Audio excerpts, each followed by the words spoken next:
joining. My name is Esteban Garcia. I'm Communications Manager for Abundant Housing LA. So I'm the one behind all your emails. Thanks again for coming. Very excited to have you here. So Luke will present and go through his slides, and then we'll have a Q&A session at the end. So please do feel free to use the Q&A function, which you can find at the bottom of your screen, to submit questions. And don't limit yourself to the end. Anytime you have a question, you can submit one, and I can ask Luke. So take it away, Luke. Great, thanks. And thank you everyone for being here. My name is Luke, and I am a volunteer with Abundant Housing LA. I am the education director. I've been doing this Housing 101 with Abundant Housing LA for a couple of years now. As Esteban said, if you have questions during the presentation, feel free to ask. The one thing I would just say is I would request that any questions during the presentation, we just sort of are clarifications. If we want to really sort of dig in on any of the material and really kind of understand a little bit more, I would request those kinds of questions be the sorts of things that we kind of wait until the end, so we can really kind of get through. We've got a lot of ground to cover here. I'm going to really try and move through this to leave as much time for questions at the end as possible. So I'm going to go ahead and share my screen to just dive right in. So here's our agenda for today. Some folks need an agenda, so that's why I got this here. But the bulk of this is that we're going to spend a lot of time really diving into the history. Really going to try and understand like what it is that it defines and shapes our housing policy here in Los Angeles, and then how that shapes our present. So these are the two major things we're really going to spend the most of our time on today: is our history, and then how that shapes our present today. Then we'll do some context setting around what our region is like, and then we'll dive into Abundant Housing LA's theories of change and policy approaches, and offer you some information on ways that you can get involved at the very end. This is St. Joseph's Hospital in Superior, Wisconsin, on the far northern state of Superior, on Lake Superior. It was built in the 1930s and shuttered in the 1970s. I share it because my family actually lived here for a year, and we lived there when it was an abandoned hospital. We were marginally housed at the time. And I share that because I come to this conversation with my own experience. As a white man, I have enormous amounts of privilege.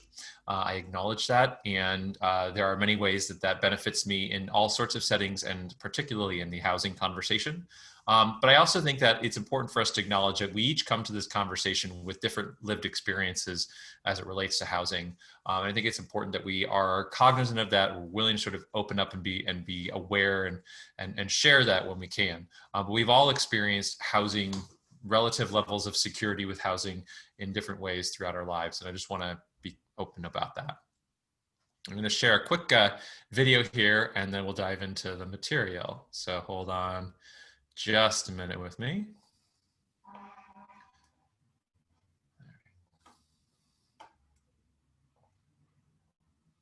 I do apologize, there's some profanity here, but uh-oh. Let's try it again. Y'all want to see the wealth gap in LA? Let me show you.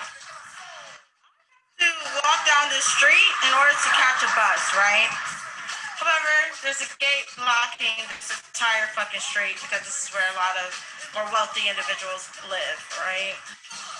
Like, I can't even get through the gate, mind you. Both Google, City Mapper, every navigation app is telling me to go down this street in order to get to my bus, but I can't. You know why? Because this gate's locked because, once again, wealthy individuals fucking zoning the area. And that, the wealth gap with yours truly. Oh, and I'm about to miss my bus because I have to walk all the way fucking around to get to a bus. Because the stupid ass gate. And now, as you can see, I'm still walking down the more gate, so I have to go all the way to a bigger street to get to where I need to go. Waste my time. Y'all want to see the wealth gap in LA? Let me show you. I have to walk down this street in order to catch a bus, right? Okay. So that's Country Club Park, which is a community that was mapped in the redlining era in the mid-1930s, and was described at the time that the minimum size of single-family dwellings protected against quote-unquote racial hazards that were viewed as being quote-unquote responsible for homogeneity of the population. So the zoning of Country Club Park was seen as a benefit to restricting people's ability to access homes in that community who were people who were not white, were limited in terms of their ability to access homes in Country Club Park. That neighborhood was designated as historic by City Council, LA City Council in 2010.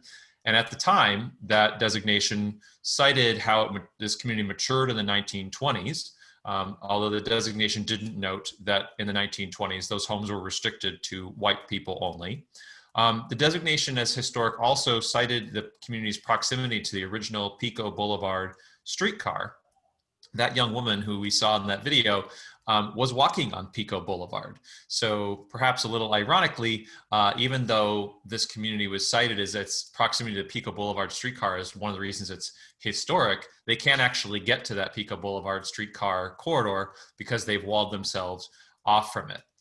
In that designation of historic for that community, the only real detriment that was cited in the designation was that there had been some quote unquote infill development since it had originally been built up in the early 20th century. So this kind of encapsulates a lot of different things that we're going to discuss today. And I think it's just relevant and important to sort of see that very viscerally. So there's, of course, the more sort of obvious race baiting that's been happening at the national level with the president talking repeatedly about the suburban lifestyle dream and making sure that low-income housing won't be built in people's neighborhoods. That is a very specific rule that this president and his administration have overturned that was from the Obama administration.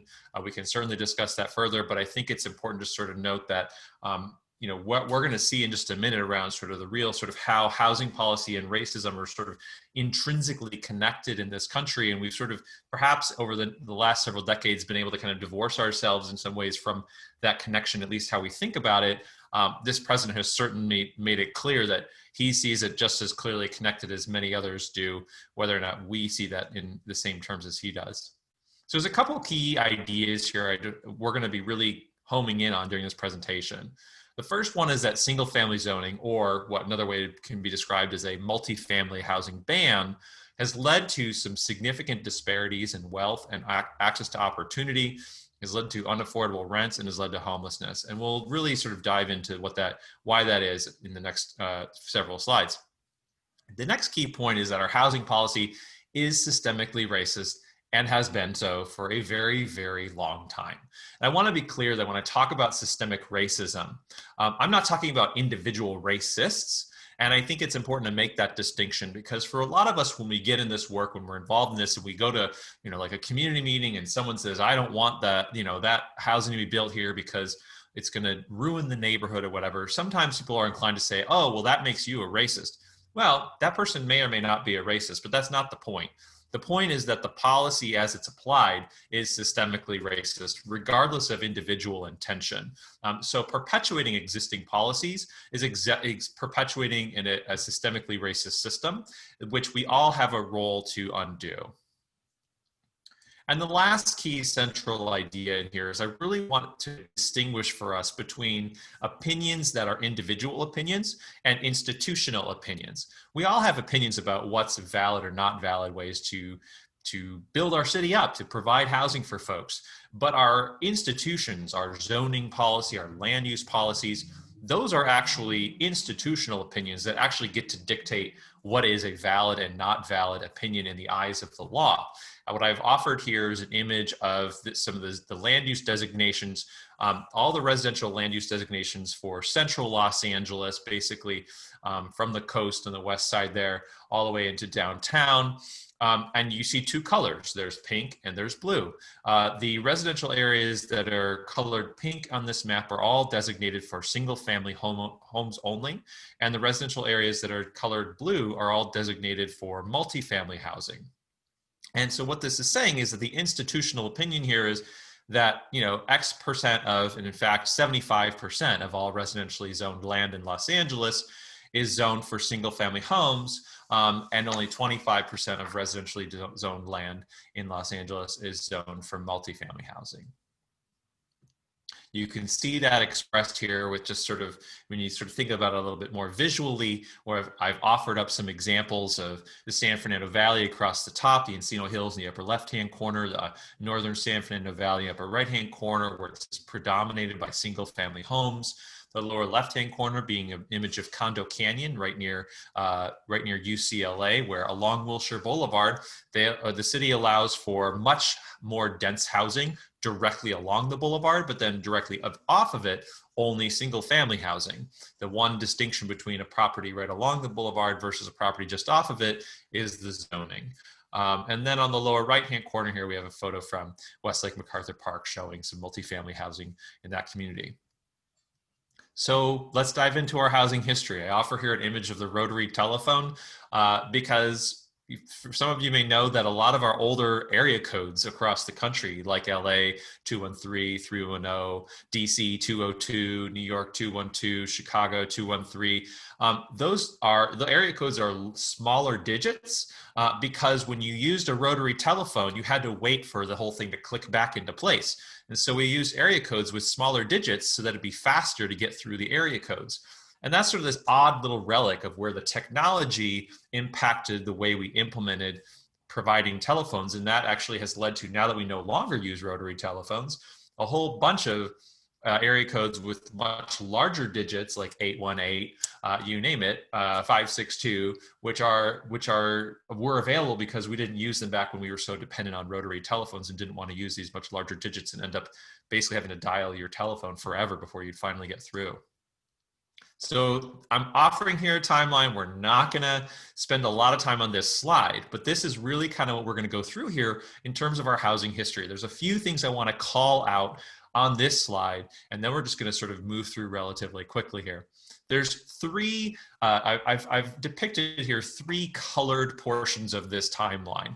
This is basically the last 120 years here, starting in 1900 when the city of LA's population was around 100,000 and ending with this year where we're just over 4 million.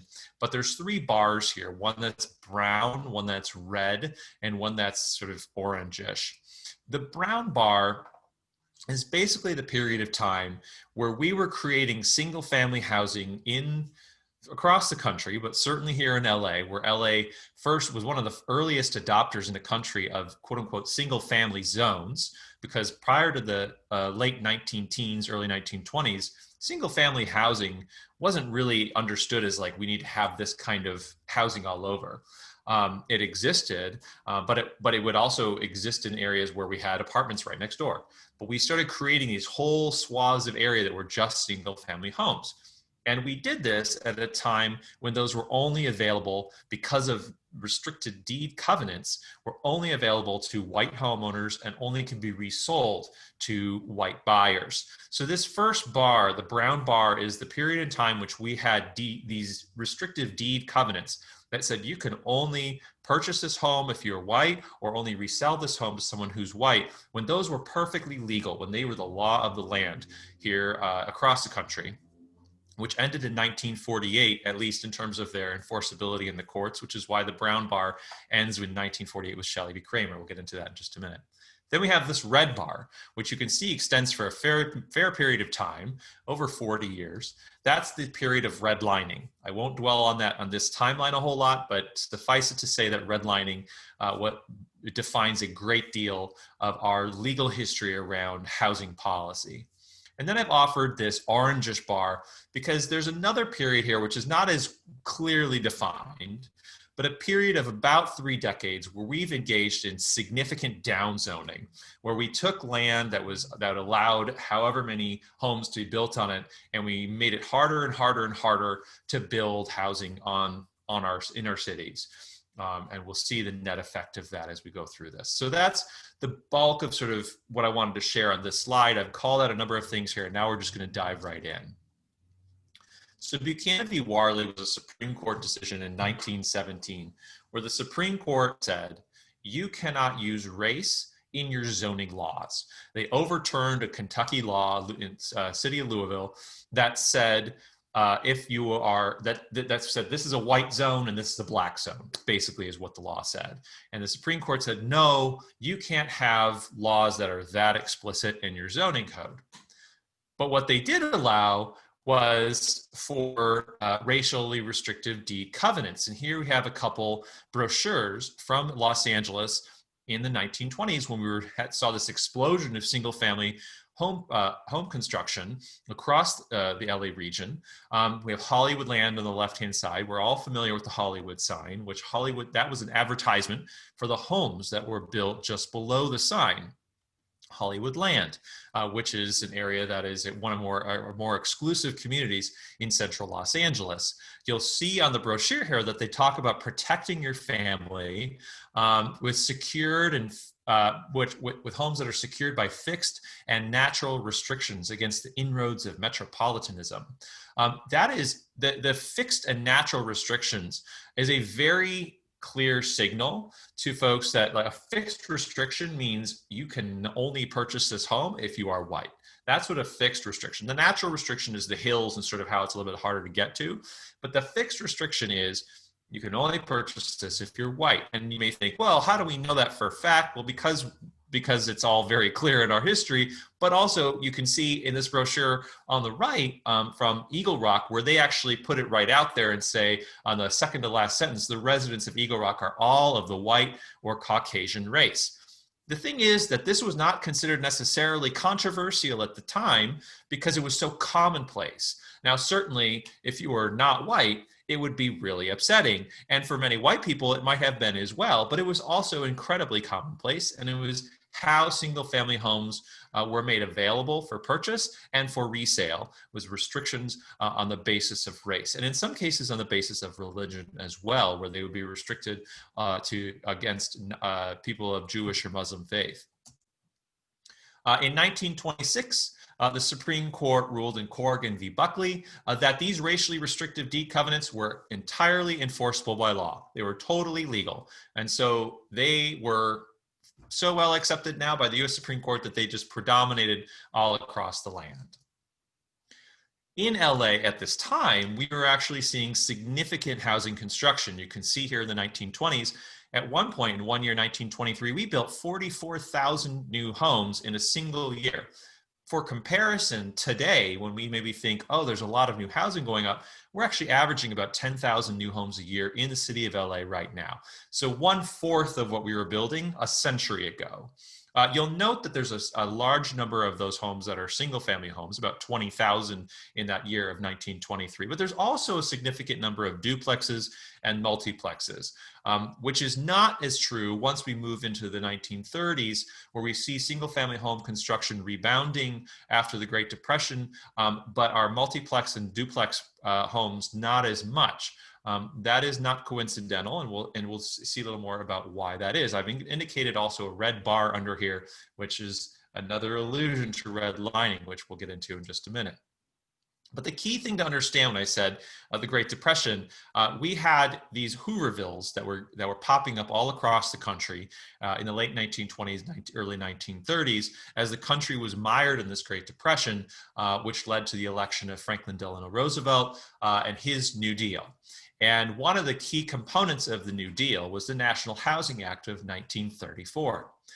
This created a whole movement toward using home ownership in two key ways. One, to get people housed, right? Because there were so many people who were in these Hoovervilles who were marginally housed, and this was to make housing available in a much more meaningful way.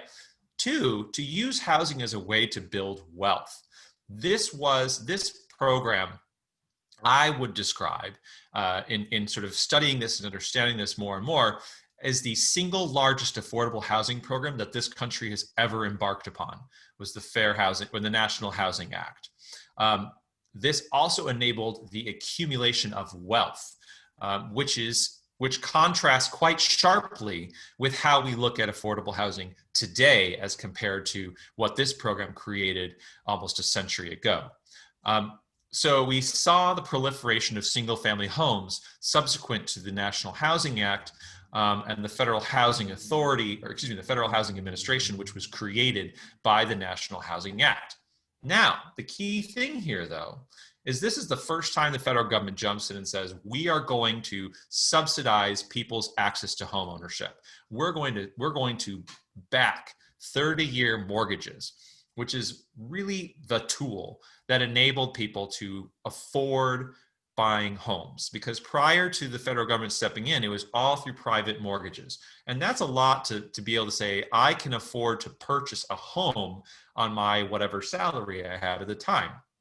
Where the federal government steps in with the National Housing Act and the Federal Housing Administration and says, we're going to back 30-year mortgages. We're going to take on the risk so that the banks don't have to take on as much of this risk. But in order to do that, the federal government had to define risk. They had to define what makes something a risky investment and what does not.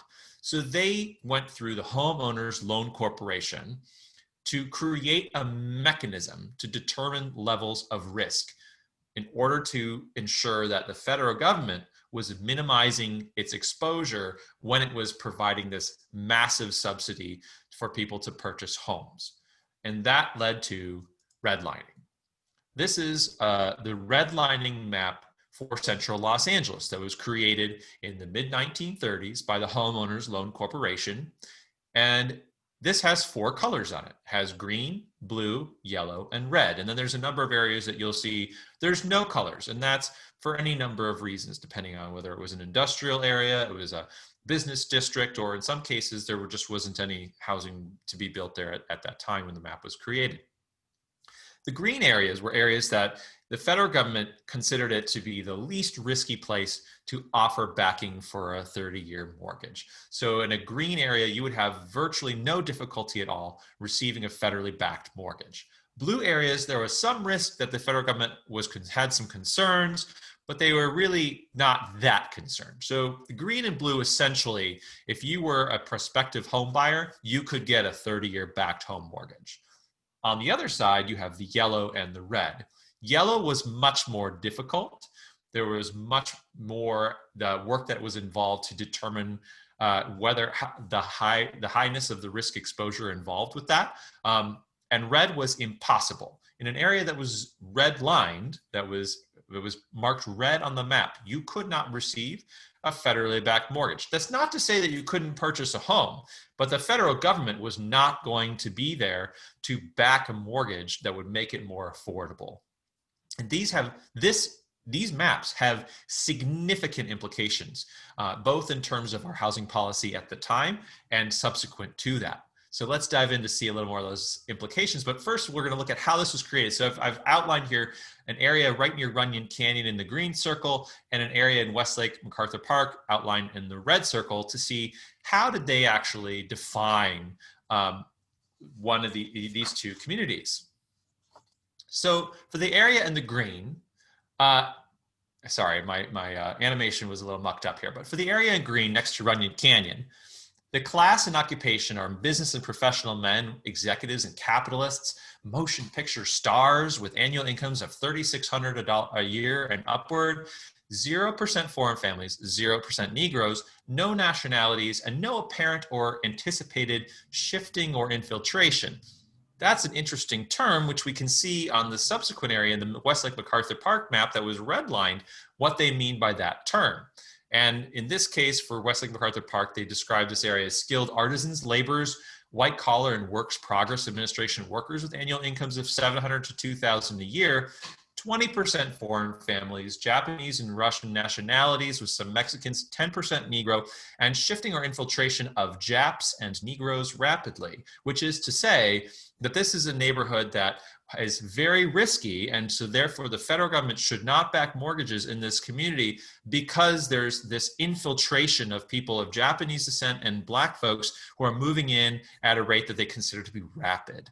They also note on these descriptions for the area around Runyon Canyon, they have racial protection in perpetuity. I mentioned earlier those racially restrictive deed covenants. That's what this is. What this is saying is the homes in this community have these racially restrictive deed covenants that are not going to be broken. We are not going to have to worry about anyone who is not white moving into this community. So there is no risk, and we can therefore, the federal government can back mortgages in this community without concern about the 30-year time window having any risk involved. Contrast that with the Westlake MacArthur Park location, where they said that the deed restrictions, quote unquote, leave much to be desired, but do protect against racial hazards. So in their minds, this is actually not good, but it's not as bad as it could be as if they just didn't protect at all. And because in the terms of the Homeowners Loan Corporation, racial hazards are essentially anyone who's not white moving into the community. So this is how we defined communities across the country and here in LA to determine where people could be eligible for federally backed mortgages and where they could not. So then in 1948, big ruling here from the Supreme Court that says you cannot use the courts to back up your racially restrictive deed covenants. So the court says this. They say they can't be enforced in the courts anymore. However, you'll notice in the upper right-hand corner here, this one headline says, but highest court refuses to declare restrictions invalid. So in other words, the Supreme Court said, we can't enforce these in the courts, but they're not illegal. So that sends a fairly clear message that they're not technically illegal, or they can't technically be enforced through the legal system, but we're still going to turn a blind eye to it. This is the definition of systemic racism, because when you have a system that people understand to operate a certain way, even if it's not written in stone in a certain way, that perpetuates it beyond the period in time where it's technically no longer legal. I've offered a photo of Hattie McDaniel, who was the first Black winner of an Academy Award for her role as Mammy in Gone with the Wind. She bought a home in LA's Sugar Hill community in the 1940s.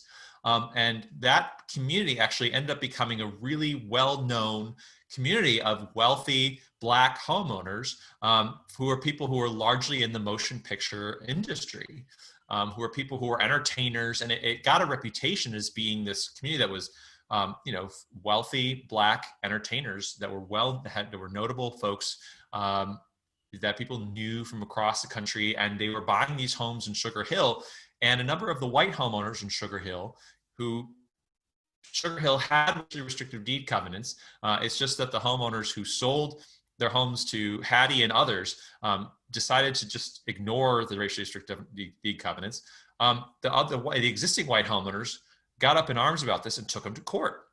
And in 1945, the local court said, no, we're not going to enforce this. We're not going to enforce these racially restrictive deed covenants. And this was the very first time that a court said no to the racially restrictive deed covenants. So for well over 20 years, 25, 30 years, let's say, going back as far as that, these deed covenants were enforced time and time and time again whenever they would go to the courts. And it wasn't until 1945 with Hattie McDaniel here in LA that we saw the very first time that a court said no. And then subsequent to that, a few years later, 1948, the US Supreme Court said, we're not going to enforce these through the courts. The only thing I would note about that Supreme Court decision, it was a 6-0 decision. You might think, well, we have 9 justices, except that 3 of the sitting justices in the Supreme Court lived in homes which had racially restrictive deed covenants. And so they actually recused themselves because they would be considered to have been biased in terms of the outcome of this case. The federal government also engaged in the construction of public housing. We had a very significant period of construction of federally funded housing in the 1940s and 50s. Basically about a decade of it here in the LA area, throughout California, where the federal government recognized that backing 30-year mortgages wasn't sufficient to providing the kinds of housing that a lot of folks needed, because you still had to have enough income to be able to pay for that 30-year mortgage, to be able to qualify for that 30-year mortgage. And a number of people didn't have that. So the federal government really jumped in here and started building thousands and thousands of subsidized units across the country. But these were also racially exclusionary. So a large number of these federally public constructed housing were available only to white residents, and there were a few that were available only to Black or brown residents, but they were segregated. And this was something that was backed up through decisions made in the federal legislature, through the Federal Housing Authority, so that we had segregated housing through our public housing system for decades.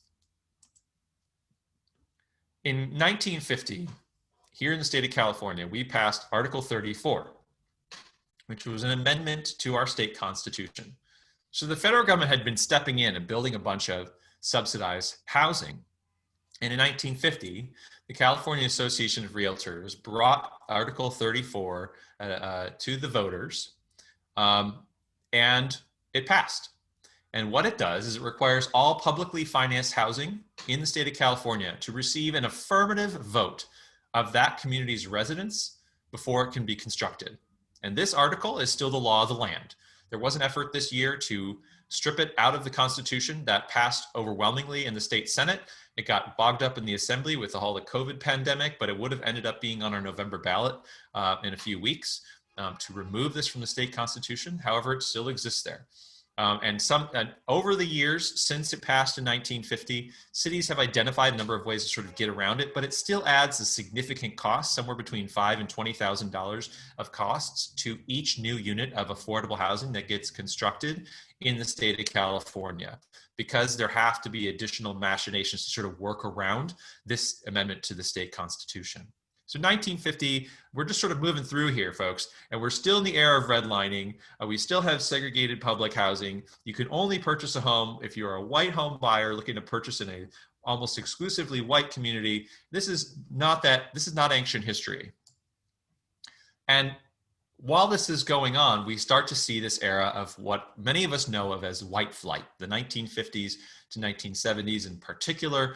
There's about a decade in here where almost a third of all of the cities in LA County are incorporated in a single decade span of time. So LA County has 88 cities. About a third of those, a little more than that, were incorporated just in a 10-year window in this era of white flight. This is an important thing to understand in our housing policy because many of these communities incorporated under the auspices of local control, of really making local control the core of their purpose. And I've noted here a photo here of Lakewood. There's a great book that came out a couple of years ago from an author named Richard Rothstein called The Color of Law, where he noted specifically about Lakewood that the builders for this community, because this was a community that was built from scratch in the 1950s, they went to the Federal Housing Authority and submitted their plans for development because they were looking for backing from the Federal Housing Authority to make the financing possible to build this massive new development known as Lakewood. The federal government said that the plans had to include a commitment never to sell a home to an African American. They required a commitment that each of those homes have a clause in every single deed prohibiting the resale to African Americans or rental to African Americans. This is the city of Lakewood when it was incorporated less than 70 years ago. And I think, it's one thing I would just note is that Lakewood actually just got its very first Black city council member appointed to an open seat last month.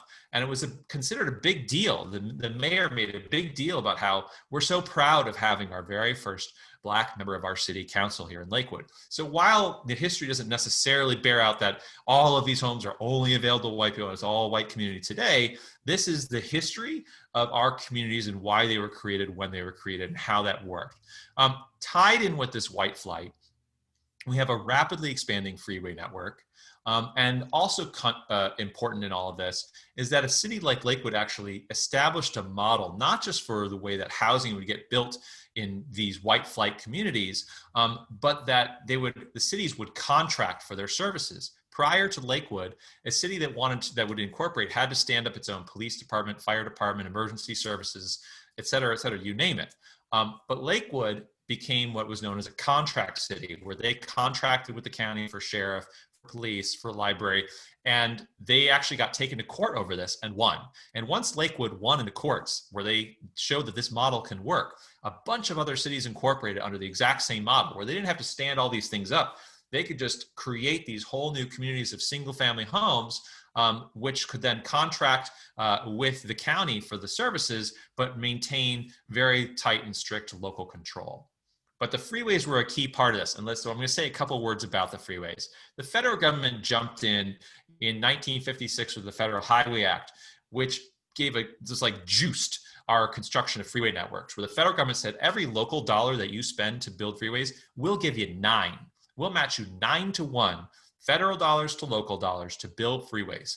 And in a lot of communities, we saw this as great. We're going to just build these freeways massively all over the place. But of course, we already had, these were cities that are already all established. And so you can see here just from a couple of these photos where the freeways didn't just get built through areas where there wasn't communities or where communities kind of were naturally separated. They were driven right through them. They were pushed right through them. So we tore out tens of thousands of homes. We displaced tens of thousands of people with the construction of our freeway networks. And this is just a couple of examples here. The left-hand side is the 10 freeway southwest to downtown, and the right-hand side is the I-10 freeway, or excuse me, the 110 freeway on the west side of downtown that goes just around Bunker Hill. So our freeway network was not just sort of coincidental where it got built. And in fact, I have a photo here of the 10 freeway at Western Avenue, which, you know, doesn't necessarily seem like a particularly significant thing to a lot of us. It looks like any other overcrossing of the 10 freeway today, except that this is where we had a community, right? There was a community that used to exist here. This community was Sugar Hill. You may remember that I noted Hattie McDaniel and a number of Black entertainers and folks in the motion picture industry who really established themselves in Sugar Hill as sort of this like notable, wealthy Black community, when there really weren't a whole lot of communities like that in LA at the time in the 1940s and early 1950s. And they started hearing that there was some discussion about putting a freeway right through the center of Sugar Hill. Subsequent to that, there was a bunch of organizing and pushing back on it. And it came down to a decision for the freeway planners of, do they go through Sugar Hill or do they go through Fraternity Sorority Row just north of USC? And they opted for Sugar Hill. And that is what was done to Sugar Hill. Now, there are still a few of the mansions just south of the freeway, but right up against it, that are from the era of when Sugar Hill sort of had its notability and its notoriety.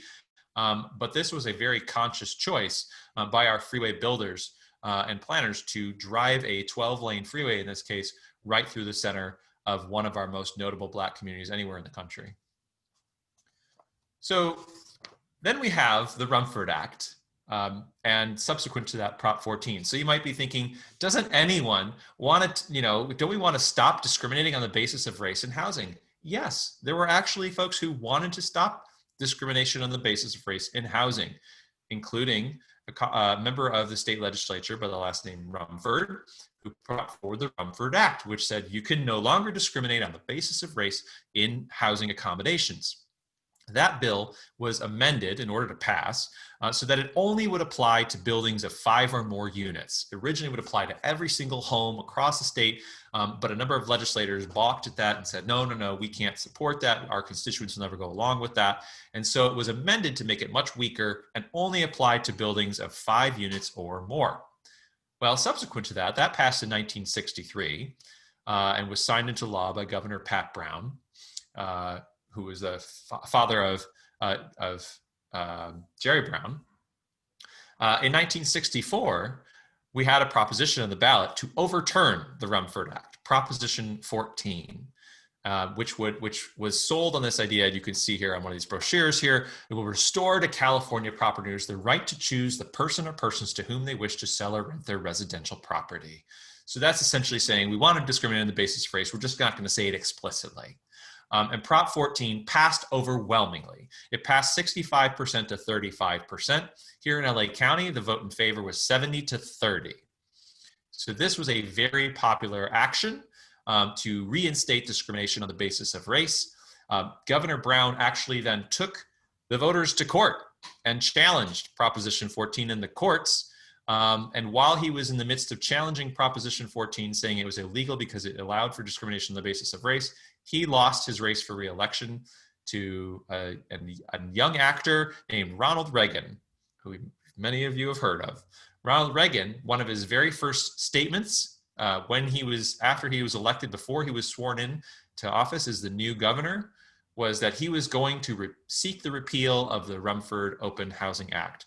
So essentially, voters were upset that Governor Brown was challenging this really popular act to allow for discrimination on the basis of race in housing. They punished him. They elected a guy named Ronald Reagan, who then said, I got the message. We're gonna go back on this and allow discrimination on the basis of race. We're not going to keep going through the courts. Ronald Reagan didn't get to be the one who ultimately decided, because in 1967, the U.S. Supreme Court did actually overturn Proposition 14. And then subsequent to that, 1 year later, we had the Fair Housing Act, which we'll get to in just a moment.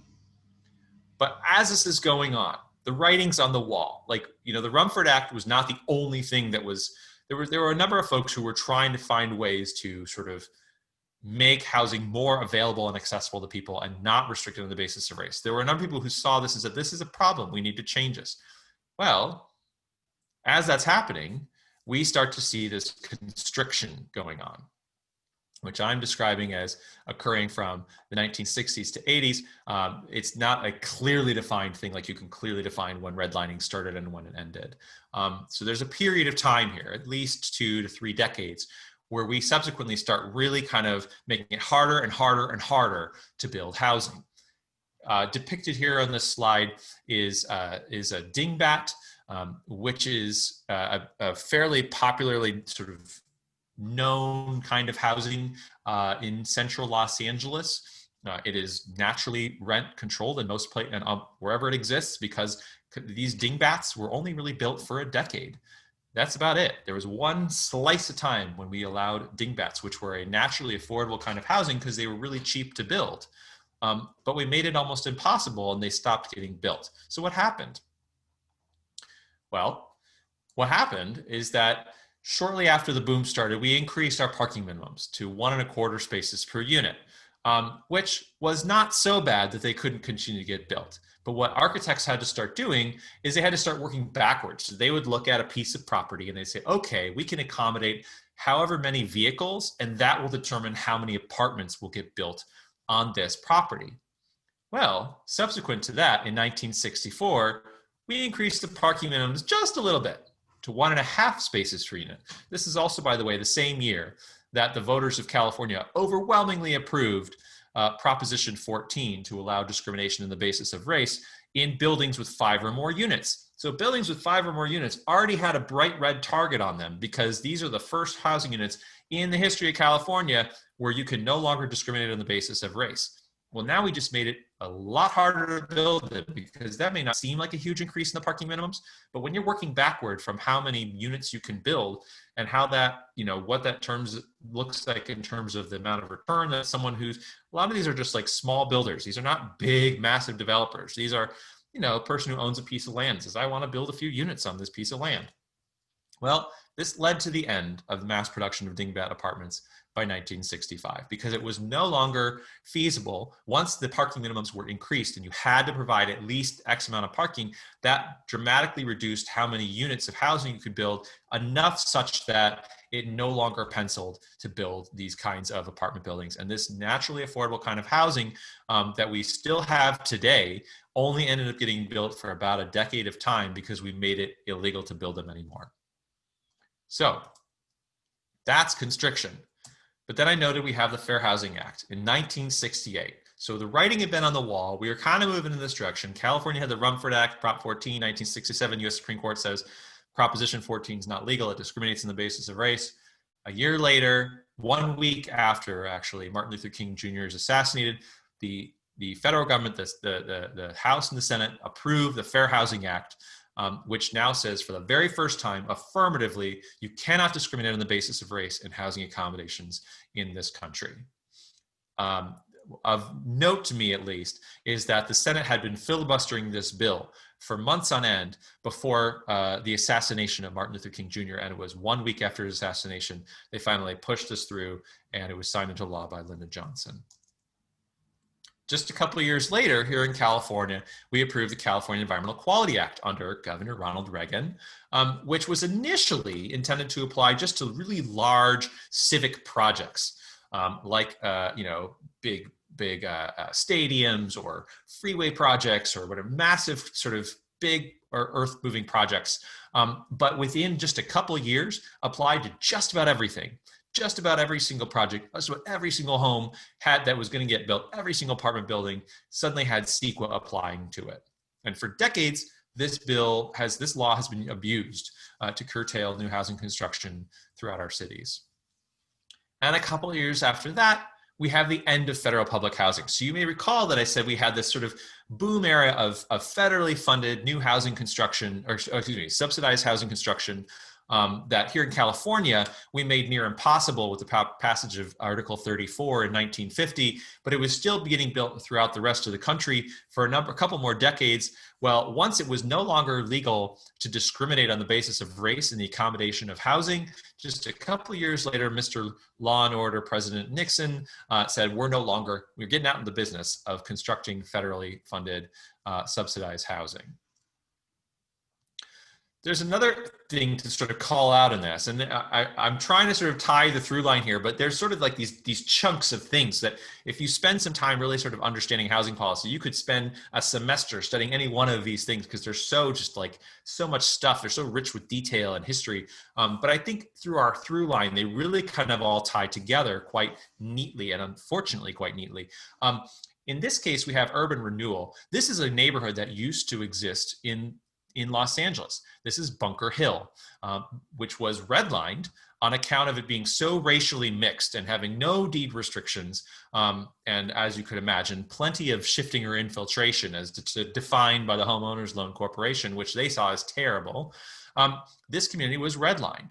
And so Bunker Hill this is some photos from Bunker Hill back in the 20s and 30s. Subsequent to that, with urban renewal, was turned into this.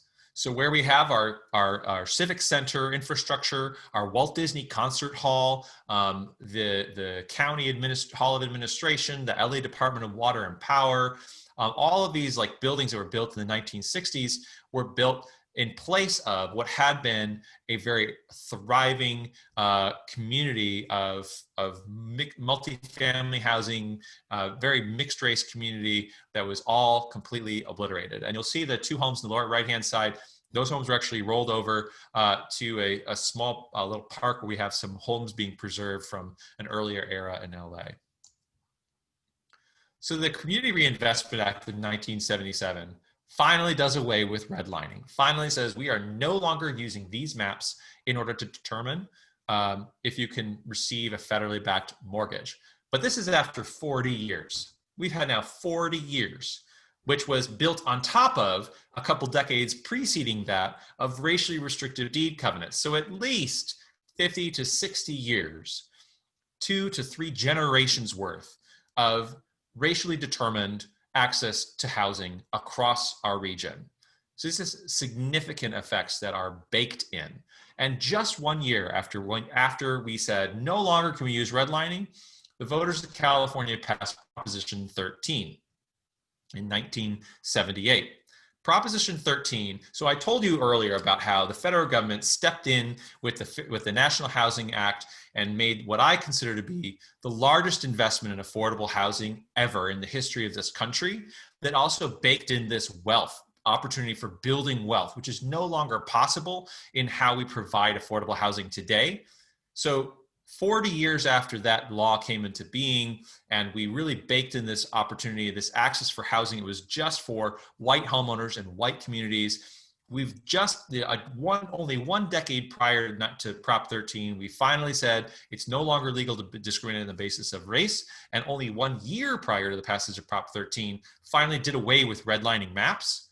Now we have Prop 13 come along that basically bakes in that financial advantage for existing homeowners over any other homeowners. And the existing homeowners at this point are overwhelmingly white. Something like 98% of the people who had received federally backed mortgages in that period of redlining were white.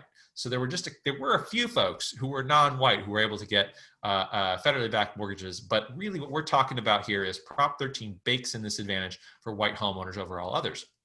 This is also a period where, if you look at the state finances from this period of time as compared to today, the state relied quite a bit on property taxes as sort of the primary source of revenue that would come in to help fund all the services the state provided, education, infrastructure, you name it.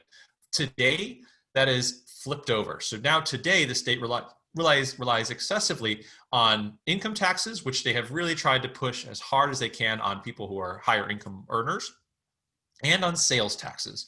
So sales taxes are also a major driver for local revenues, for city and county revenues, where property taxes used to provide a great deal more of that as well. And as we know, sales taxes are inherently regressive. So you have property taxes that now the advantage was baked in for these folks, so that the longer you've been a property owner, the less property taxes you pay as a share of the relative value of your home.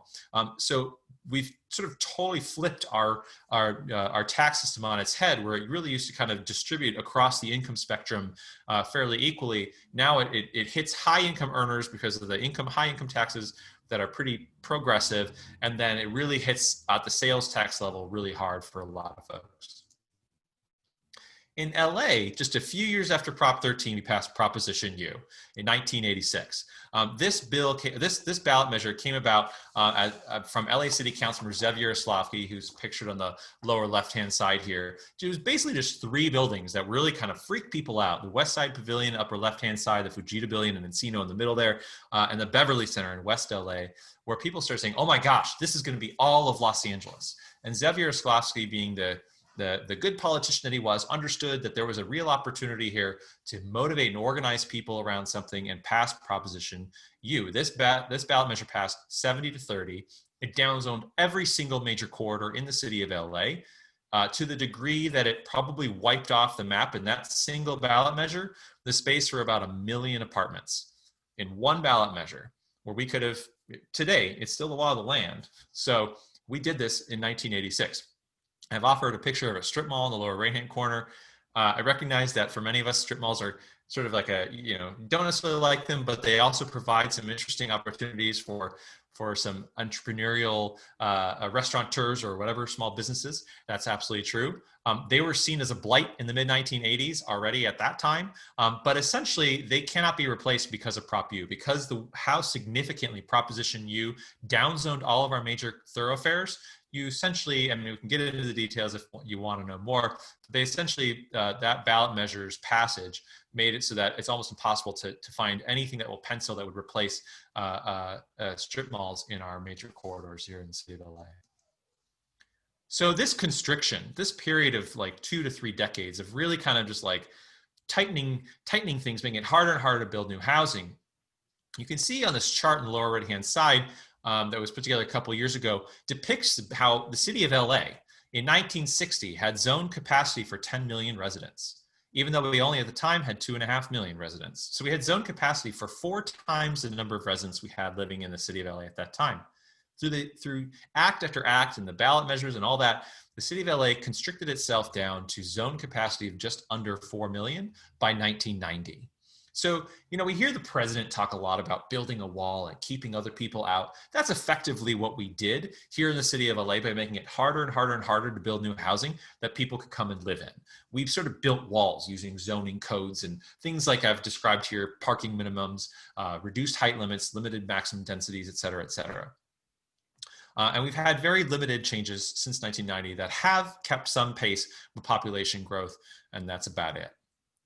I offer here LA Measure JJJ from 2016 because this is the very first time that I've been able to identify that the voters of LA voted affirmatively to increase opportunities for new housing in the city, where we said we want to see more housing get built, and particularly affordable housing getting built, especially around our transit network.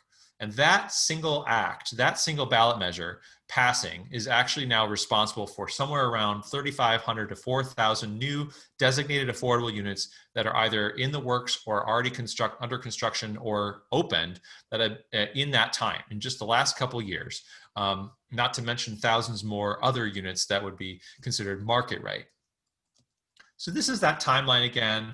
just going to share that with you as a recap. But that's really what we sort of pushed through here in this the last hour or so. So this history shapes our present today. So I'm just going to start to just dive into how this shapes our present today. Looking at our existing housing stock back in like about a couple of years ago. If you look by decade of when housing was built, the bulk of our housing was built prior to 1990. And what I want to note a couple things here. The large portion of housing in the 1940s to the 1990s is single family housing. And over half of our existing housing was built before or during redlining. So most of our existing housing was built at a time when it was legally acceptable to discriminate on the basis of race, which today it's not legally acceptable to do that. But think about the number of folks who either have wealth that was passed down from mom or dad or grandma and grandpa who had a home, or who they're second or third generation Angelino or whatever. There are some real baked in advantages here for folks that were available to them because of race, or not available to them because of race. Luke? Yes. Hi, this is Esteban. We've got a question for clarification from Daniel. The question is, what was the tool of Prop U? Changing the base zone or adding overlays? Okay, so the question, it's a technical question. So what Prop U did is it halved, H-A-L-V-E-D, the floor to area ratio along all of our major thoroughfares. So we had a floor to area ratio of 3, and it halved it down to 1.5. So what that means is, for those who aren't as aware of sort of the technical jargon, what that means is if you have a floor to area ratio of 1 to 1, that means for every square foot of land on a property, you can build a square foot of building. So if you have 1,000 square feet of land, you can build 1,000 square feet of building. If you have a floor to area ratio of 3 to 1, that means for every square foot, you can build 3 square feet. So if you have 1,000 square feet of land, you can build 3,000 square feet of something. If you have a floor to area ratio, though, of only 1.5 to 1, you can only build 1,500 square feet for every 1,000 square feet, which may not, in some ways you might think, well, then we've only halved, we haven't like made it impossible to build more densely than the strip malls that exist there presently.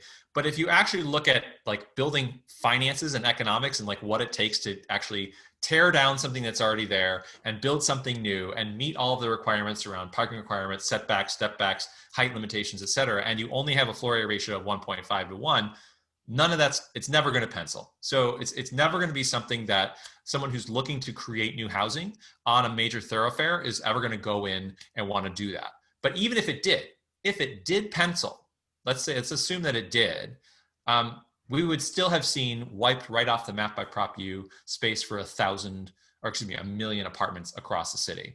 But functionally, it's actually been much more than that because it is so difficult to even make the 1.5 to 1 floor to area ratio work.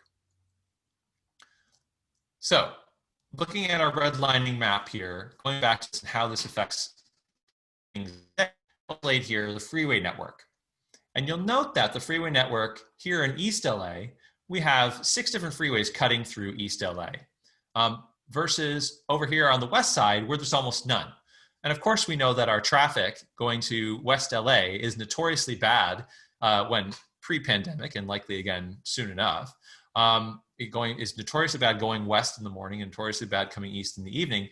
We have a lot of areas that were green and blue on this map where some folks may actually know there was a freeway that was proposed. This 2 was supposed to be extended all the way through Beverly Hills, and the Beverly Hills folks organized and killed it. It was supposed to be a massive freeway running along Santa Monica Boulevard. You'll also note in some areas where we have freeway networks sort of separating areas that are blue or green from areas that are yellow or red. I've also indicated on this map areas of public housing, federally funded public housing that exist in Los Angeles today, which are almost exclusively in our formerly redlined communities. Redlining is also tied to other things, including temperatures. There was a study done a couple of years ago that found that of looking at 108 cities across the country, in some places, the areas that were redlined were 13 degrees hotter than areas that were not redlined. In LA, that number is closer to 7 to 8 degrees, which, you know, coming up this next week, we're looking to see some really hot temperatures. That 7 to 8 degrees is a huge difference. It's a huge difference. And we see that here in LA where our redline communities are significantly hotter than our green or blue line communities from our redlining maps of 80 years ago. Our streets in our formerly red-lined communities are significantly less safe. We see much higher levels of traffic violence, of people getting hit and killed or hit and severely injured in our formerly red-lined communities than in our green and blue-lined communities. The levels of sort of how someone's home gets appraised are significantly different between if someone's a black homeowner or a white homeowner. There's a study that just came out this month that found that neighborhood racial composition is a stronger determinant of appraised values now than it was 40 years ago, which is to say that when a home is getting appraised, which is what it will either sell for or what it can get in terms of financing, that the appraiser takes into account the racial composition of the adjacent community more today than they did 40 years ago. We've also seen that home values will increase if a community gets whiter, and they'll decrease if a community gets more non-white. There's more black and brown residents moving in. This is from a study that just came out in the last month. We also see that in our formerly redlined communities, our parks are half as large and 5 times as crowded as our parks in our formerly green and blue lined communities. So the redlining maps of 80 years ago that lasted for 40 some odd years have had a tremendous and profound impact on access to parks, on safety of our streets, on the urban canopy, on the heat that people experience, on the appraised value of people's homes, and on policing, where predominantly black neighborhoods, i.e. neighborhoods that had been redlined for decades, are both over-policed when it comes to surveillance and social control and under-policed when it comes to the access of emergency services. This paradigm is reversed in our formerly green and blue line communities. And what this author, the sociologist who did this study a year ago found is that policing both responds to segregated landscapes and also constructs and maintains them, so that policing is more surveillance and social control in our formerly redlined communities, both responding to how they're segregated, but also providing a mechanism that continues to perpetuate that segregation. And then let's talk just a little bit about COVID, because there's been a lot of sort of talk about COVID and density. And the LA Times just came out with this really phenomenal article this week where they had this map in there that I thought was just too important not to share.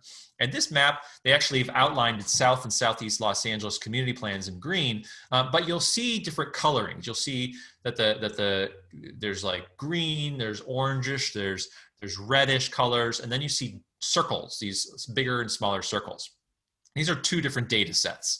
And the green and red, that is the Cal Enviro screen, which is an evaluation of the air quality of various communities. And so the green is really good air quality and the red is really bad air quality. And in LA, we actually have some of the best air quality in the state and and very much the worst air quality in Central and South LA, some of the worst air quality anywhere in the state right here in LA.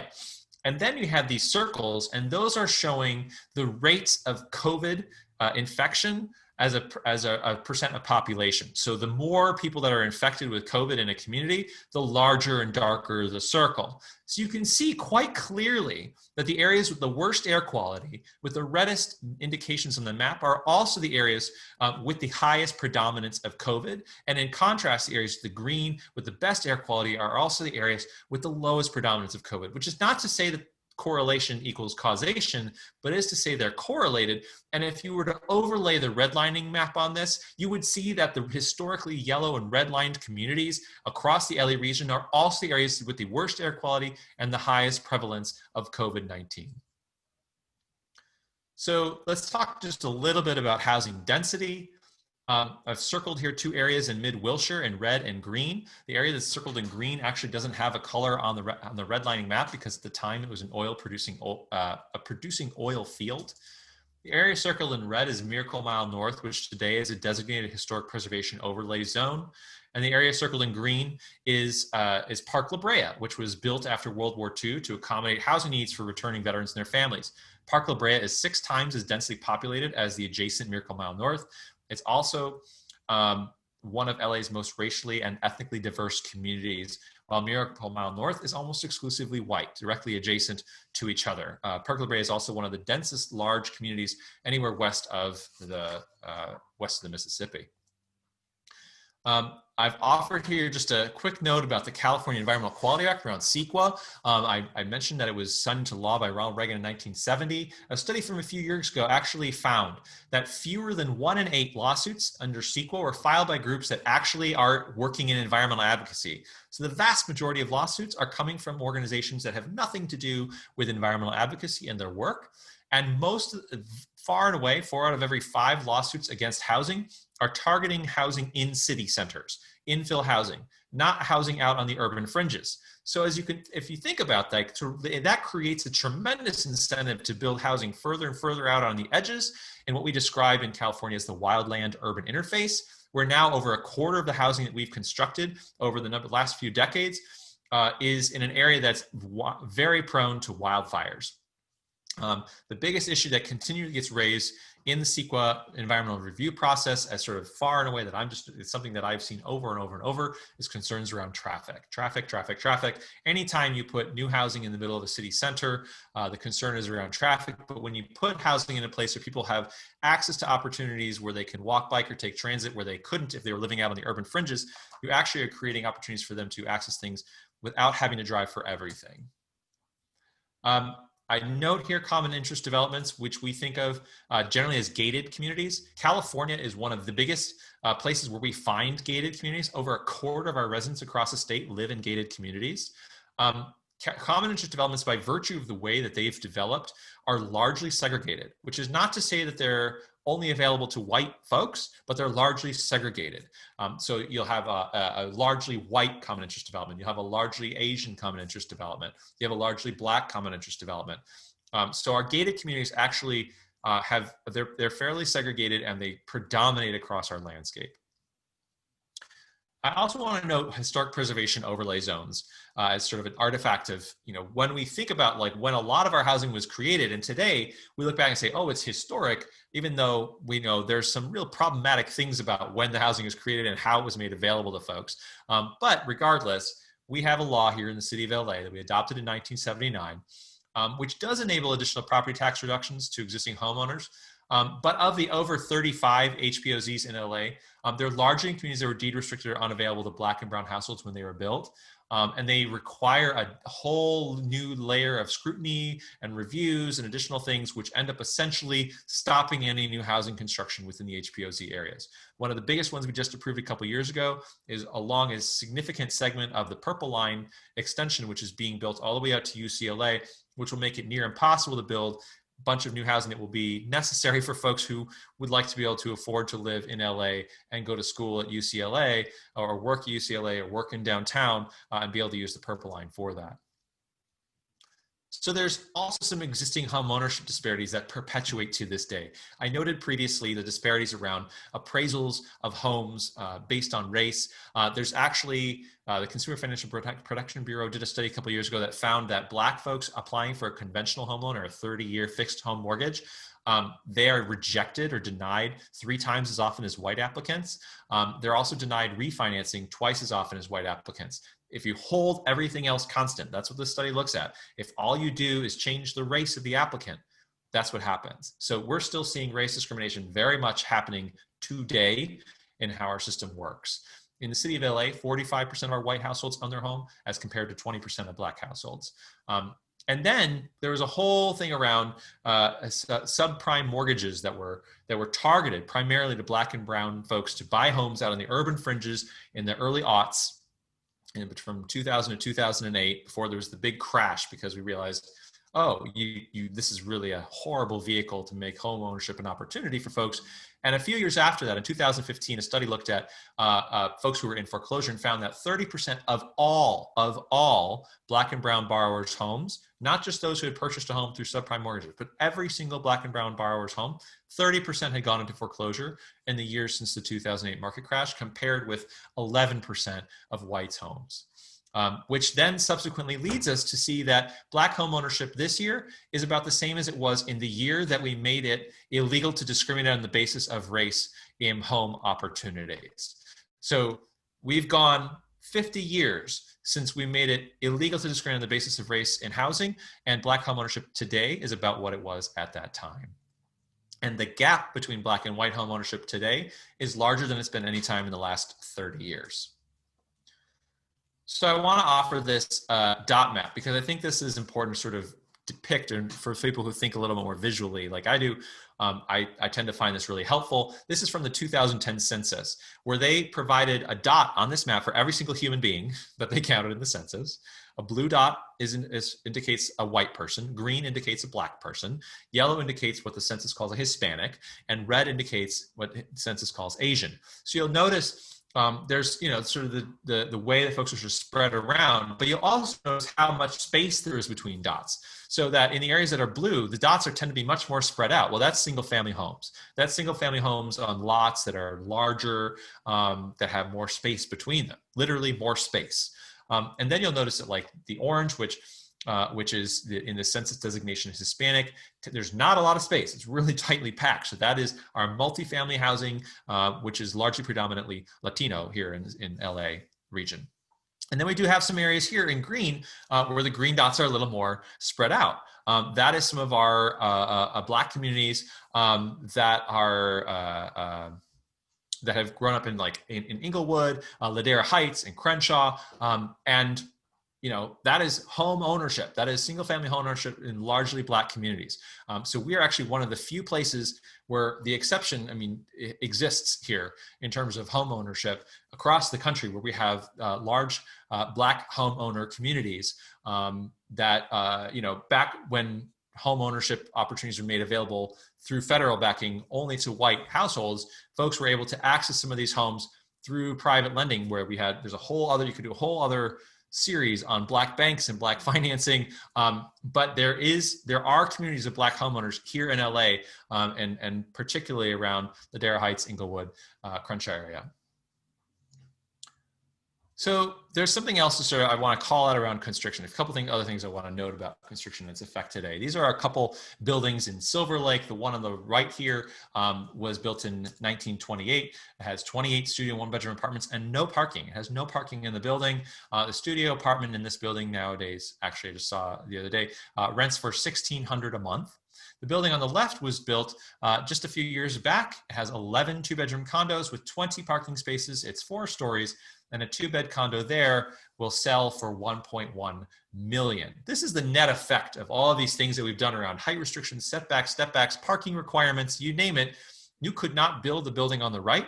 You could not build that building today with the laws that we have today. If that building came down in an earthquake or a fire, you could not rebuild it as it exists today because it doesn't have any parking, for starters. So just building that alone would make it near impossible to rebuild anything remotely close to that.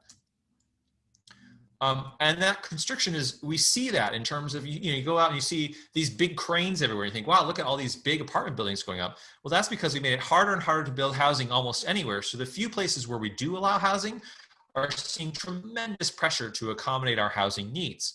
And what that looks like in terms of our share of all our housing units, all of our housing units today, 8% are 2 to 4 units, 50 unit buildings or more units than that are 10%. Of all this type that's been built since 2000, all of the 2 to 4 unit buildings that we built since 2000 are only 4% of all our 2 to 4 unit buildings. So we've only a small share of all our 2 to 4 unit buildings we built since 2000, whereas 21% of our 50 unit buildings have 50 or more unit buildings have been built since 2000. And of all of the housing we've built in the last couple of decades, 43% have been in these 50 or more unit buildings. So we're seeing far less housing getting built across the city and far more housing getting built in much, much smaller spaces where they're having to accommodate a lot more housing, which is actually a lot more expensive to build housing in that way. And we're seeing that primarily in downtown, which is only 1% of the city's land space, but accommodating 20% of all our new housing since 1999, including half of all the homes that were created just in 2018.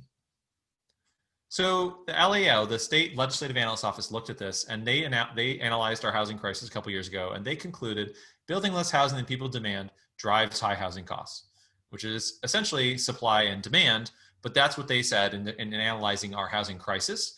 And if you look at I've called out here how we had this period of constriction in LA where we went from a zone capacity of 10 million to just under 4 million over 3 decades. And if you look at, we've always had housing costs that were more expensive than the rest of the country. That's what this chart is on the right-hand side here, showing how California's housing costs are in the black bars and the United States are in the light blue bars.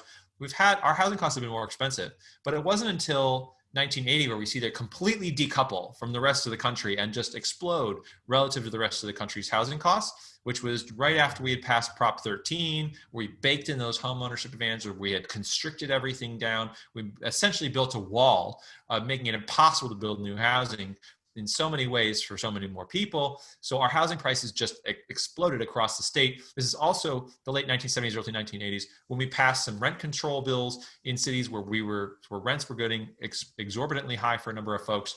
So this was a period where we were trying to sort of staunch the bleeding because housing prices were going up through the roof, but after decades of making it near impossible to build new housing.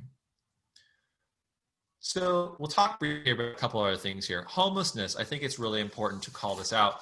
Our main cause of homelessness is our housing unaffordability. For every person who falls into homelessness, there are another at least 10 people who are housing insecure, who are people who are right on the margins, because we have some of the most unaffordable housing anywhere in the country. Our number of unhoused folks in LA County has been increasing year over year, even as we were supposedly in years of economic prosperity. And now there's all kinds of talk of how many more people are experiencing homelessness as a result of the pandemic and this economic downfall. I would just have to say, as a matter of commentary, if our number of homeless folks, people experiencing homelessness, are increasing when our economy is doing well, and are increasing when our economy is not doing well, then the issue isn't the economy. The issue is our housing policy. The issue is that we are doing a terrible job when it comes to providing housing, and it's not about whether or not our economy is doing well or not doing well. I call out a few things here about the number of homeless who've been in LA, who were living in LA when they lost their home, the vast majority. So it's not like people are coming here from somewhere else.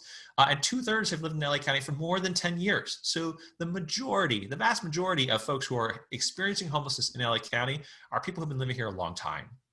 We also hear about issues around substance abuse and mental health.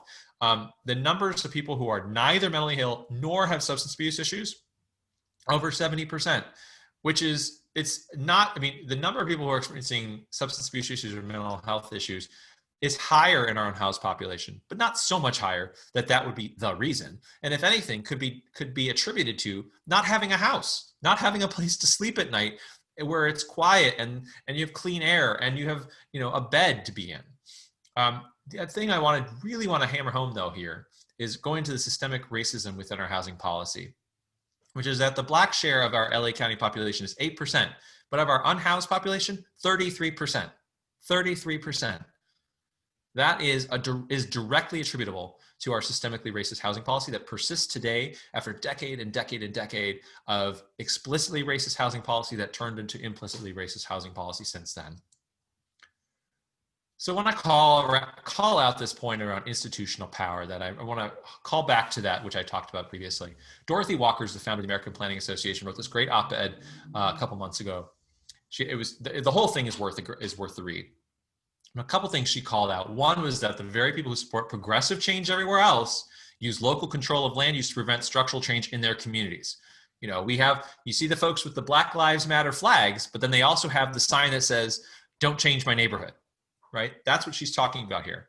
And then she also says, as long as the people who own land and are already housed have total control over growth and change in their communities, we will not achieve true racial justice and social equity. So she's calling out the way we do community planning here, where we've got these meetings. I've got a couple depictions of community planning meetings here on the bottom, where you go to a community planning meeting and it is overwhelmingly, is overrepresentative of mostly white, wealthier homeowners. Not exclusively, but overwhelmingly so. Certainly more so than our general population, and certainly more so than the people who'd stand to benefit the most from changing the policies that would allow more housing.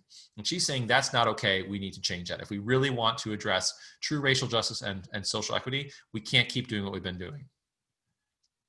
So for me, I want to just say a couple quick things about single family housing. We'll move on here. But for me, it has been a wildly affordable, successful, affordable housing program.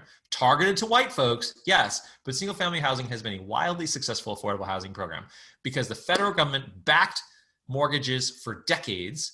And that allowed people to build wealth, which again, as I noted previously, you cannot do in designated affordable housing today. And then we have these tax write-offs, and then the Prop 13 property tax restrictions, which shift the burden of providing the resources for our municipal services from our wealthier homeowners to our less wealthy renters. And that also, this single family housing has created this baked in institutional agency and power. So there's all kinds of ways that single family housing has just been, in my mind, a wildly successful program for a very specific group of people. I'm going to call this out because this is how we've been doing housing for decades. And in my mind, we cannot keep doing this.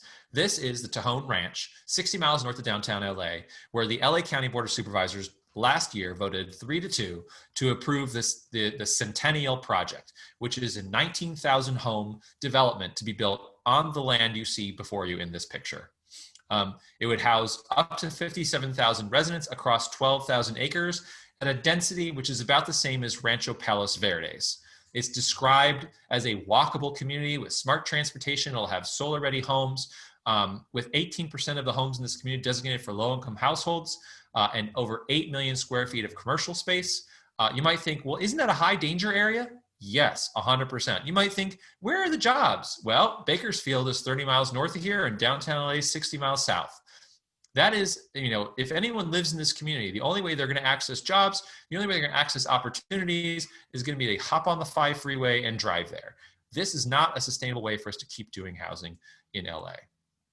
So what is LA? How did we get here? And what do we do now? LA County has a population of 10 million residents, which would make us the 8th largest state in the country if we were our own state. And if you took the 10 smallest states' populations and added them all together, they would still be smaller than LA County in population. So we have a lot of people here in LA County. We also have a really, really convoluted governance, because if someone said to you, who's responsible for housing policy in LA? Good luck figuring out the answer to that question. I noted previously how LA city voters approved Measure JJJ in 2016. That's just the city of LA, which you can see our city council districts depicted in the upper center photo there of our 15 city council districts. Each member of our city council represents over 250,000 residents. Upper left is our congressional districts. Upper right is most of the 87 other cities besides the city of LA in the county of Los Angeles. There are actually 1 million residents in the county of LA who don't even live in one of our 88 cities.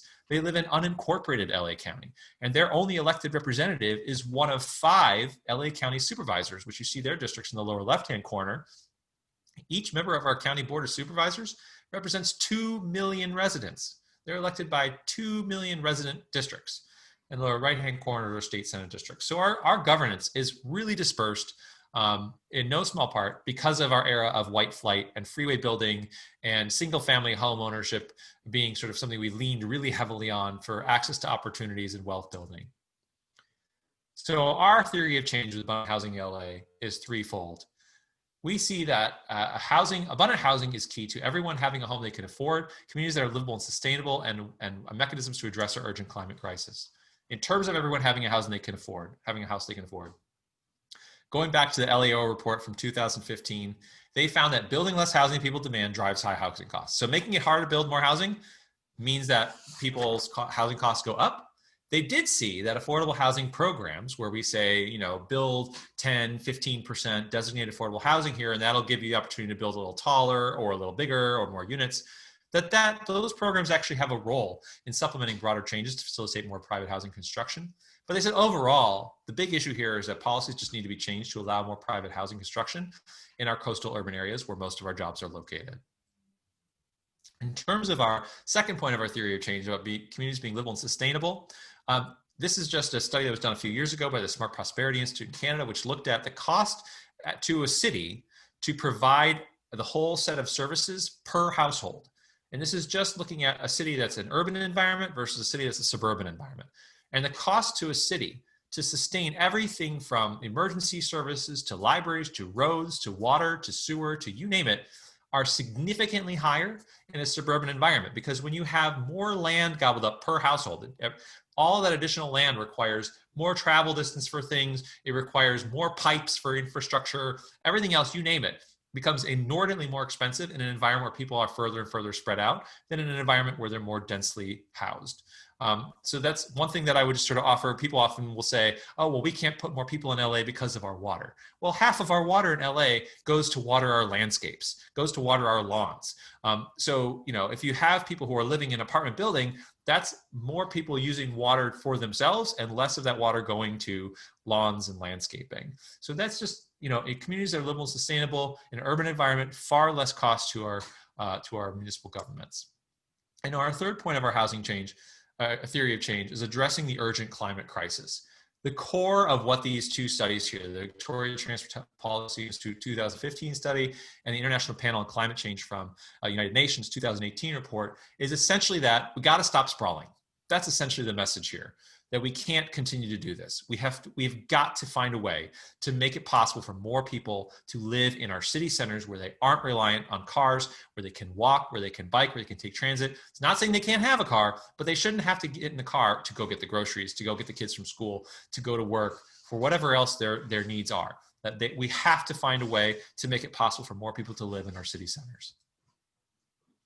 So we have a few key policy approaches here at Abundant Housing LA that I'm just going to list off, and we're going to offer a Housing 201 to spend more time dwelling on these policy approaches for those of you who are interested. But there's 5 key points for us in terms of our policy agenda, pro-housing agenda. One is we need to make more room for more homes. Period, end of story. It's not okay to be like, we're full. That's not an acceptable answer.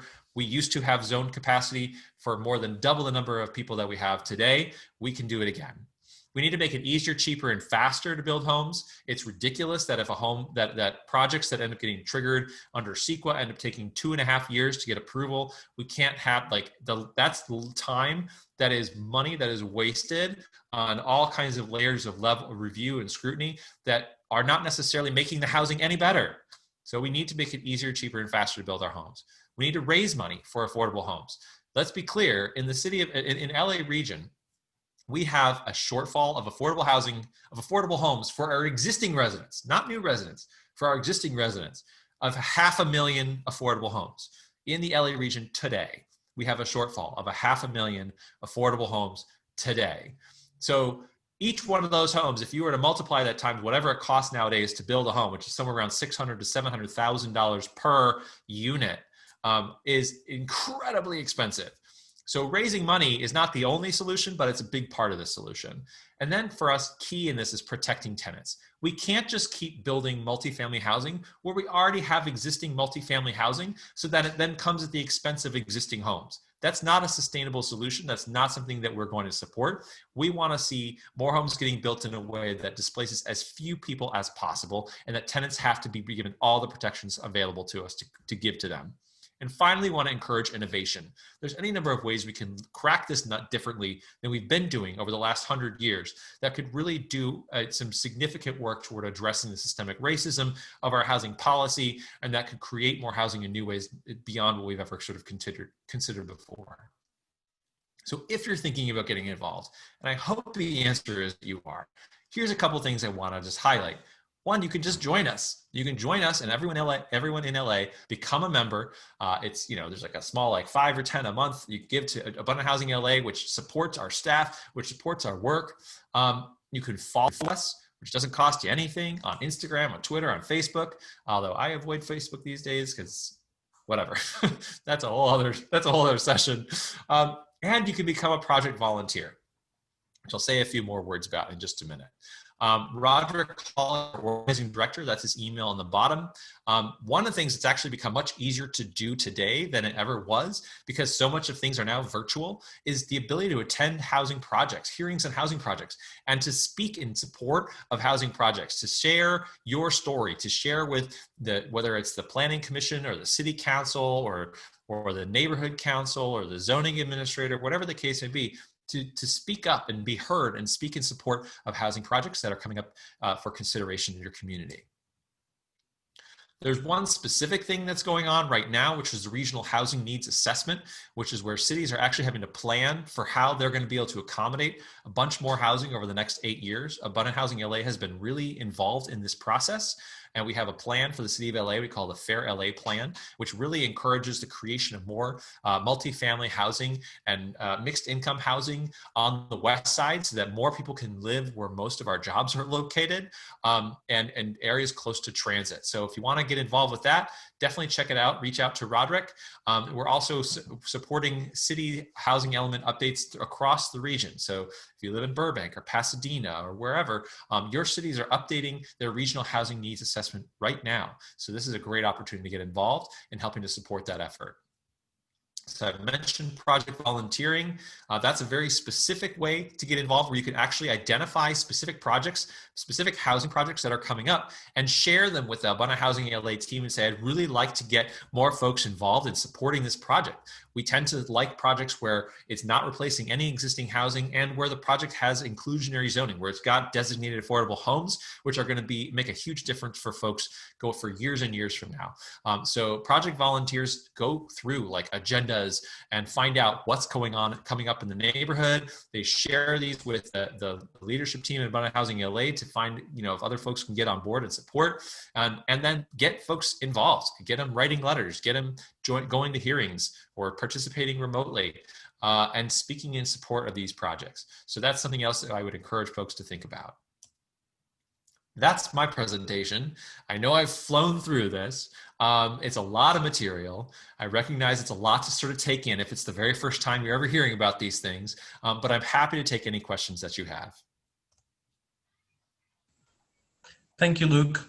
So we've got a couple of questions, and everybody else, of course, feel free to pop yours into the Q&A function. So this first one is from Candice. Candice asks, what is AHLA's policy on accessible affordable housing? That's a great question, Candice. I don't know that there's a distinction made between accessible and inaccessible, and I'm not entirely sure I understand if you're talking about accessibility from a disability perspective or accessibility from a perspective of affordable housing that, like I shared, the Centennial project being built way the heck out in Tejon Ranch, or something being built in an area where it's accessible to a lot of jobs and other resources and opportunities. But I'm going to assume it's the former, which is around sort of accessibility with disability. In which case, I think it's an important question and something that we should be asking ourselves because. Yes, sorry, it is disability sheet. Candice confirmed. Great. Okay. And obviously, right, anything that gets built today has any number of requirements placed on around accessibility to begin with. And housing that gets built today is generally far more accessible than housing that was built 40, 50, 60 years ago, just by virtue of the series of requirements that are placed on it to get built today. And that's certainly something that we should be grateful for. And if there are specific things that you, Candice, think are additional things that we should be thinking about, by all means, I would encourage you to share that with us. And it's a question that I'm happy to ask of folks internally as well to see, are there additional things that we've been hearing from folks that we think we should be really kind of, driving home for them. Thanks, Luke, and thank you, Candice. So our next question is from Daniel. How do we produce higher density housing without displacing lower density housing, particularly in the West Side, for example? Where is that non-residential land available, and what is required to change the zoning? This will be in the box if you need to read it. Great, that's great. So thanks for your question, Daniel. I think there's two thoughts that come to mind. One is we have a fair amount of land where it does not necessarily displace people. There was actually a really interesting story I saw the other day, which was talking about a golf course out by Cheviot Hills, which was one of two golf courses there, but it was a publicly owned golf course. City of LA has 19 golf courses. The LA region has another 63 golf courses. And this is located in an area where it was an exclusively white residential community with some of the highest incomes anywhere in the state. This golf course was a public golf course and basically only being used by, a handful of folks who pay the fees and go golfing there. in a location that was really walkable, transit accessible, located right near a bunch of jobs, I think we have to be willing to have that conversation. Do we really need 19 golf courses in the city of LA? Is that really the best thing we have at a time when we have, in the city itself, over 50,000 unhoused folks at least?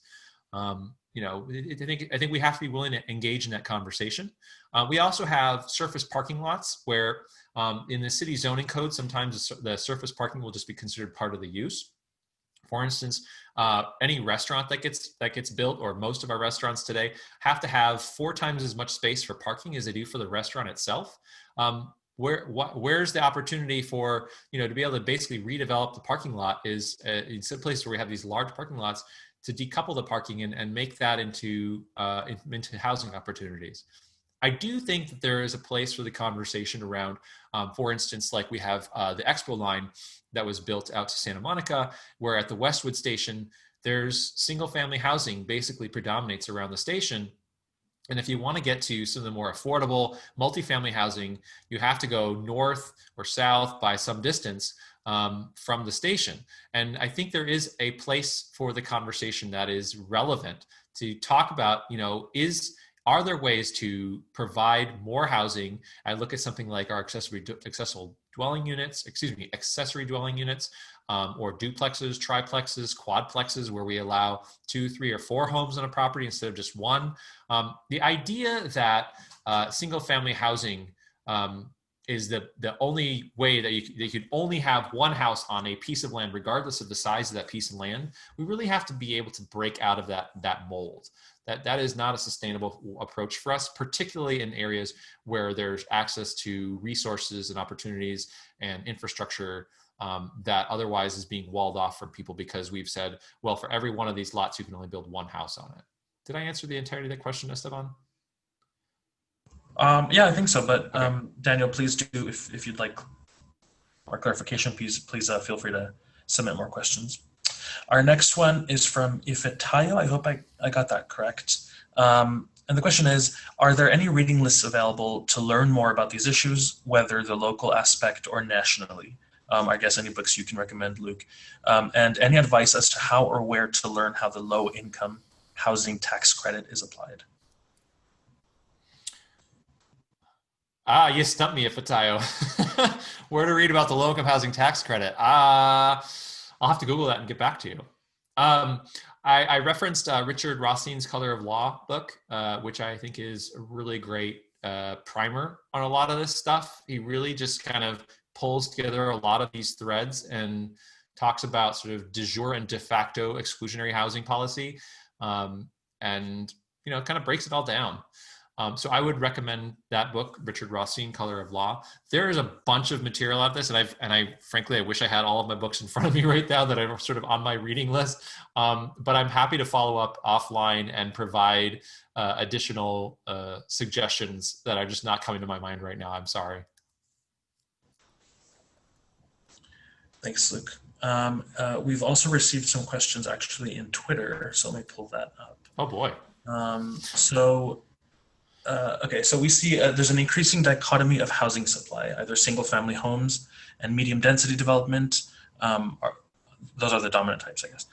What are ways to encourage the supply of missing middle developments, reminiscent of dingbats and bungalow? Yeah, this is something that I think sort of comes down to a couple things. So for those folks who are not familiar with the term missing middle, because whoever is asking that question has spent a little time in this area, that is basically that, to my point earlier about how we're seeing so much of our housing getting built in these much, much larger but fewer buildings, or these really large, taller buildings downtown especially.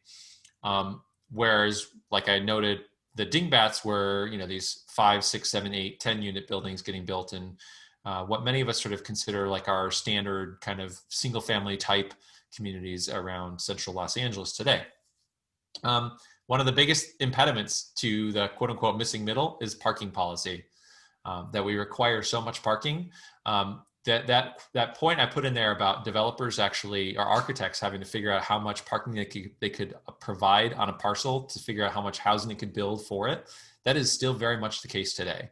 Only we're seeing it in for large developments where they'll say, okay, if I've got X amount of square foot, space, each level that I can provide of new parking, of additional parking that allows me to build however many units of housing. Our parking requirements are the death knell for missing middle housing in LA. They just make it near impossible to build. So I think we need to really be willing to revisit that. They're not based in any kind of science. There's literally the very organization that was sort of used for years as the rationale for parking minimums has since said, don't you dare use our our numbers as your rationale. So essentially what cities do in terms of their rationale for their parking minimums is say, well, that's what all the other cities do.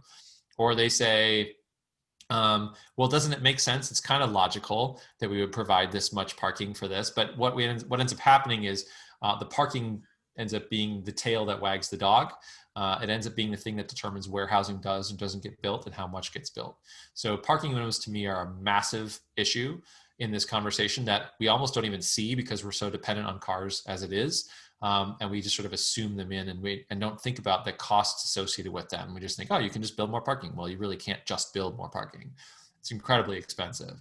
I would also say our requirements around yards and setbacks are a big part of this too. Why do we require a 20-foot deep yard in most of our neighborhoods? Because we do. So we literally rope off a massive piece of every single property that can't have housing on it, but right off the bat.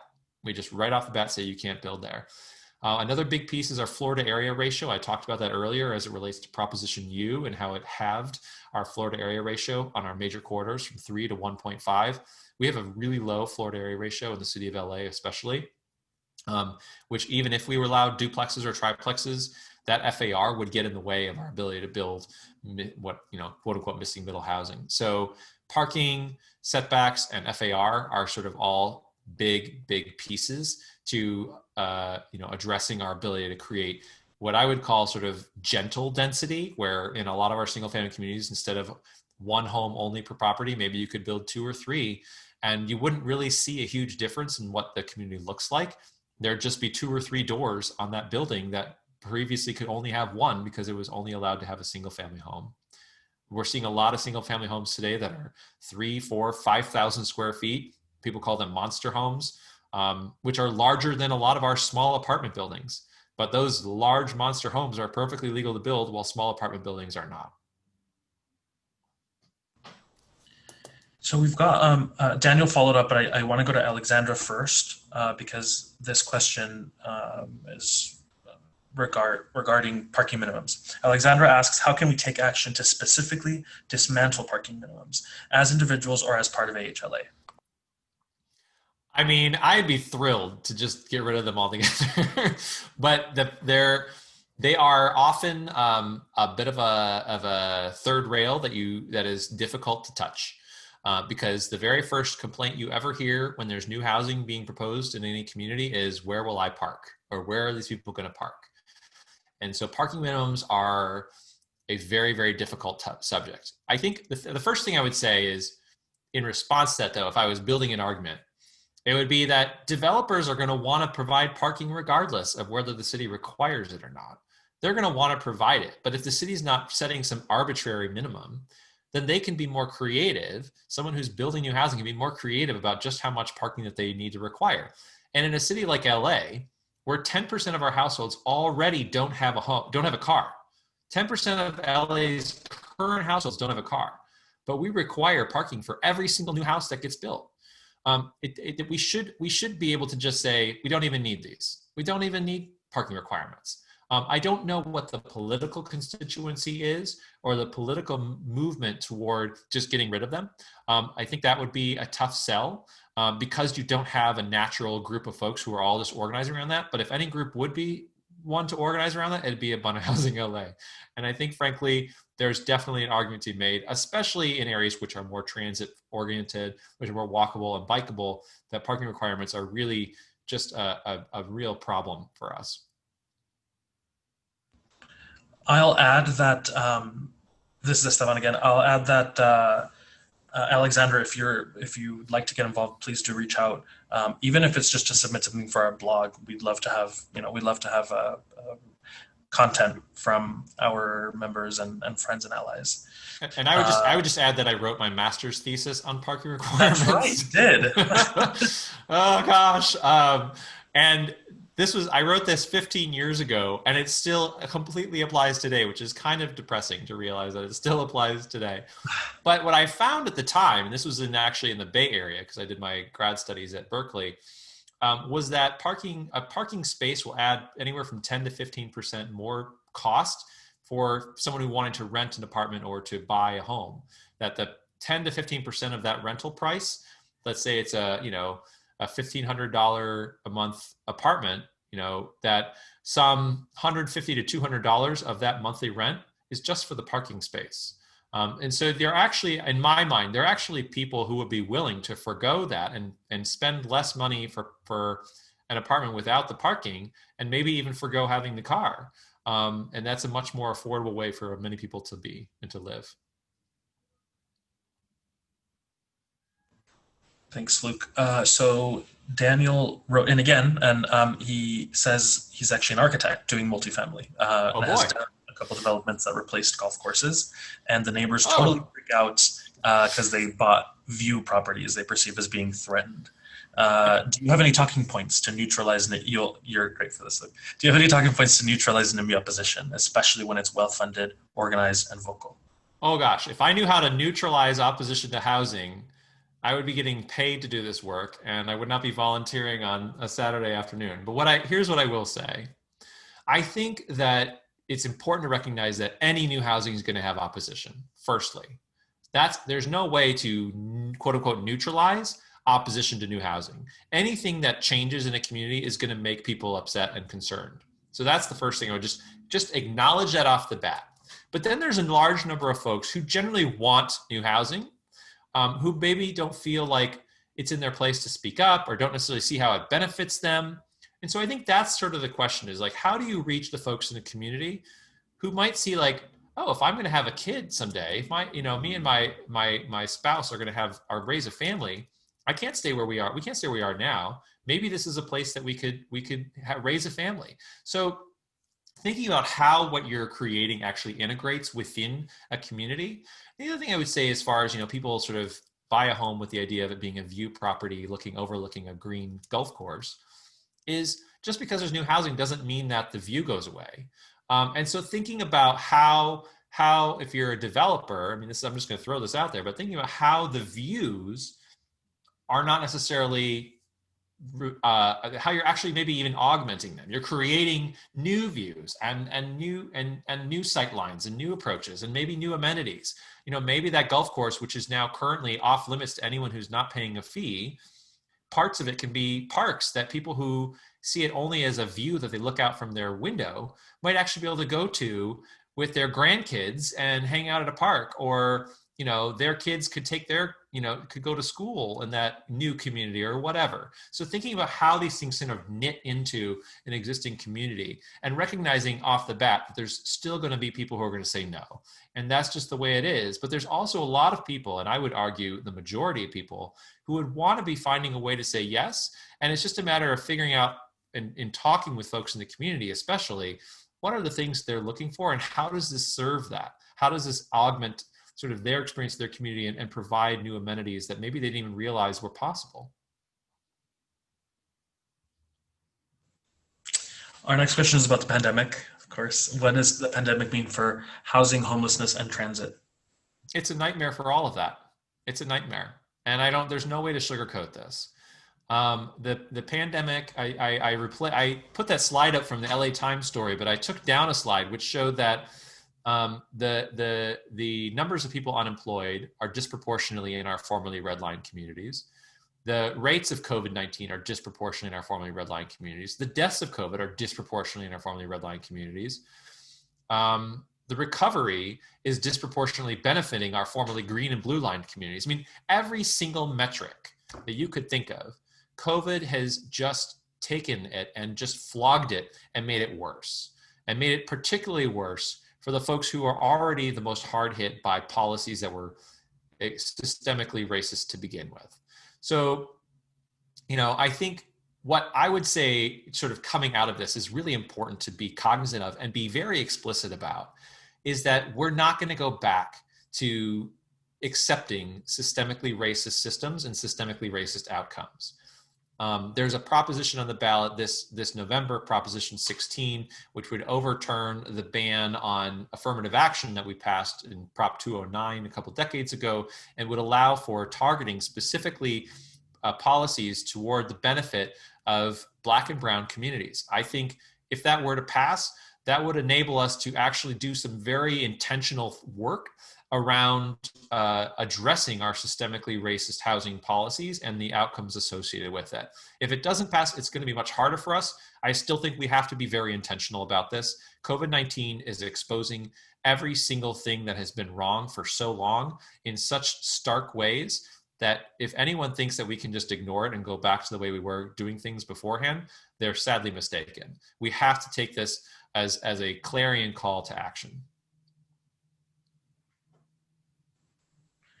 Thanks, Luke. Next question is about fire hazards. What should be done about wealthy, low-density neighborhoods in fire-prone areas?